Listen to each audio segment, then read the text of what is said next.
Hello guys, welcome back to our channel lens of VK. ఈరోజు పొద్దుగా లేసుడుతోనే ముఖం మొత్తం అబ్బు అబ్బు ఉండే. సో అందుకని టీవీలో మన సాంగ్స్ ప్లే చేద్దాం అనేసి స్పాటిఫై ఓపెన్ చేసిన.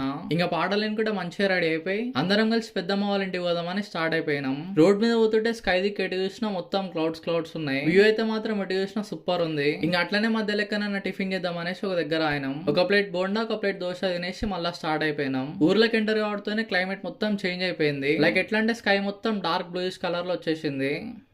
ఇంకా పెద్దమ్మ వాళ్ళ ఇంటికి వేసరికి అందరు వచ్చిరని అమ్మమ్మ ఒక్కతి రాలేదు. సో నేను ఇంక అమ్మమ్మని పిక్ చేస్తున్నాం అనేసి ఇంక అమ్మమ్మ వాళ్ళ ఇంటికి పోదామని స్టార్ట్ అయిపోయినా. ఈ క్లైమేట్ ని చూస్తుంటే పక్క వర్షం పడుతుందని అనిపిస్తుంది.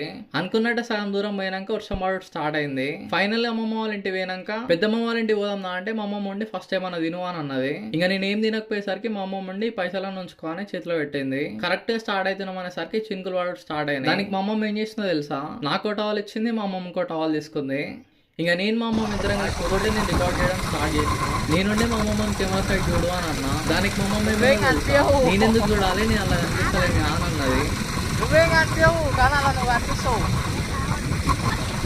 ఇంకా నేను అమ్మమ్మ పెద్దమ్మ వాళ్ళ ఇంటి వేసరికి అందరు బయట ముచ్చేటట్టు కూడా కూర్చోరు. అమ్మమ్మ నాకు పైసలు ఇచ్చిందని ఇలా తెలిస్తే మాత్రం పక్క వెట్ల వేసాను అయిపోవడం అని ప్లాన్ వేస్తారు. ఇంకా సాయంత్రం అయ్యేసరికి చాయ్ తాగి అందరం కలిసి ఇంకా బయట ముచ్చేటట్టు కూడా కూర్చున్నాం.